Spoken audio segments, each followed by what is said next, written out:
لا بس مش حلوه منك التخفيله دي يا عم شيكا. يعني الواحد قاعد في حاله كده وفجاه نسمع خبر ولا اسوأ.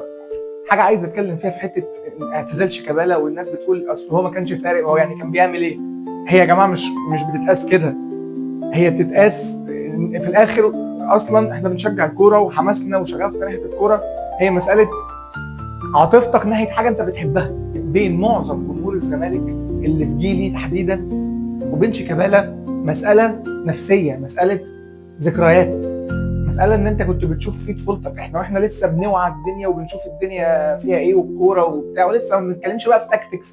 اصل اللعيب ده الورك ريت بتاعه عالي، اصل اللعيب ده بيقوم بالادوار الدفاعيه زي الهجوميه، اصل اللعيب ده مش.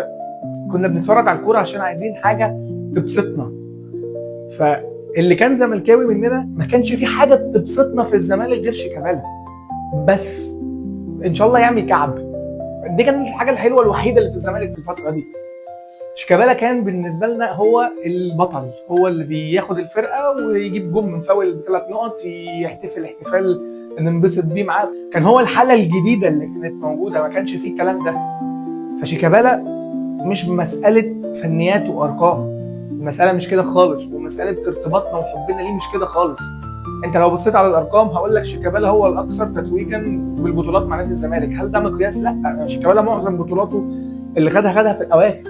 احنا مرتبطين بشيكابالا من هو لسه بيبدا، لان الموضوع مش مساله بطولات خالص في الناحيه دي. لما واحد انا احب الكوره عشان انا حبيت الكوره عشان شيكابالا، الواحد حب الكوره عشان شيكابالا. الواحد من هو صغير شاف كتير قوي قصص، حوارات، خناقات، اجوان، خلافات، بنتخانق مع صحابنا في المدرسه ولا في الجامعه على الشيكابالا وعلى الخلافات اللي ما بيننا وما بين جمهور الاهلي على الشيكابالا اللي طول حياتنا عايشين فيها. في ناس اعرفهم اهلاويه بيقولوا ان هم حتى دي بالنسبه لهم ذكرى. يعني فكره الخلافات والخناقات والنكش اللي احنا كنا فيه على شيكابالا ده في حد ذاته برضه ذكرى بالنسبه لهم. هم اتاثروا لما حسوا انها انتهت، لان احنا عايشين طول عمرنا بننكف في بعض في الحته دي. فما بالك انا بقى جه وراح ولاعيبه جامده ولاعيبه مش عارف ايه. دايما شيكابالا ليه حتته كده لوحده. اعتزال شيكابالا بالنسبه لي انا على الاقل هي نهايه فتره في حياتي، فتره في حياتي انتهت رسميا. يعني كنت ممكن اقول لك ان الحاجه الوحيده اللي لما بتفرج عليها بحس ان انا رجعت تاني طفل صغير هي كانت شيكابالا. مجرد ما اشوفه كده واقف على الخط بيسخن هينزل ان شاء الله ربع ساعه، دي بحس ان انا رجعت فيها عيل صغير تاني. كان ده الحاجه الوحيده اللي فضلالي في الاحاسيس اللي انا كنت بحس بيها وانا صغير. الكلام ده كله خلص رسميا، هو خلص. وبرده يعني قال جمله صح مع ابراهيم فايق، قال لك هي انتهت نهايه كويسه. فعلا هي انتهت نهايه كويسه، بس مش دي اللي تليق بيك. بس ماشي خلاص يعني. ومحدش عارف، ممكن الموسم اللي جاي ده كان يبقى مليان مشاكل وحوارات وتبقى نهايه مش كويسه. ففعلا انت اخترت انسب اختيار وانسب وقت ليك ان انت تعتزل، لانك كده كده مش هتقعد اكتر من سنه كمان. فيعني ده كان الاختيار الانسب ليك. برضو قال جمله، قال ان شاء الله الزمالك هيطلع 100 شيكابالا. مفيش الكلام ده. حتى لو جه لعيبه امهر منك واحسن منك وجامدين عنك، ودي صعبه جدا.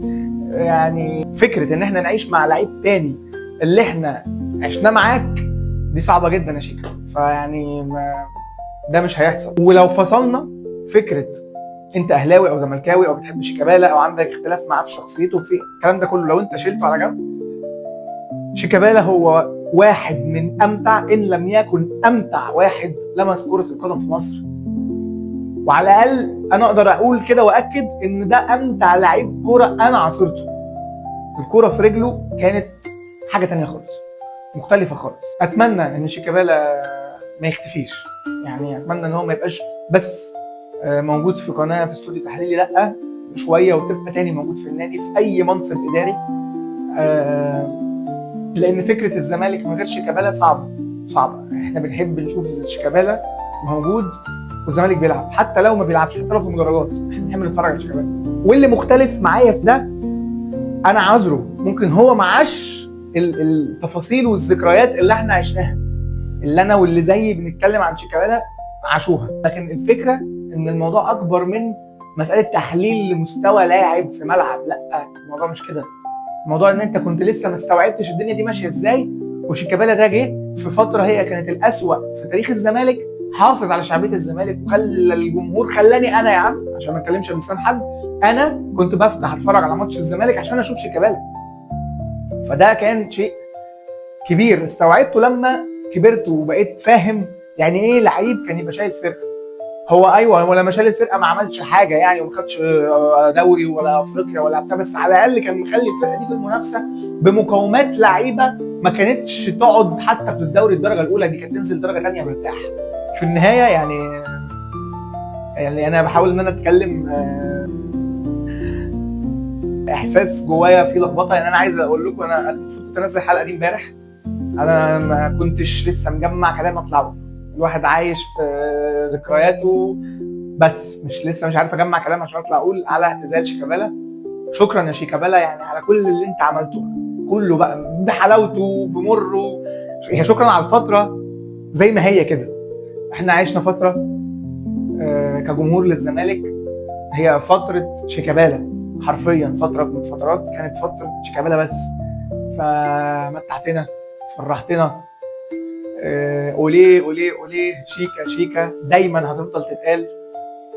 الموضوع بالنسبه لنا ما انتهاش على كده، لكن هي يمكن الحاجه اللي انتهت ان احنا مش هنشوفك في الملعب تاني، فدي صعبه جدا يعني.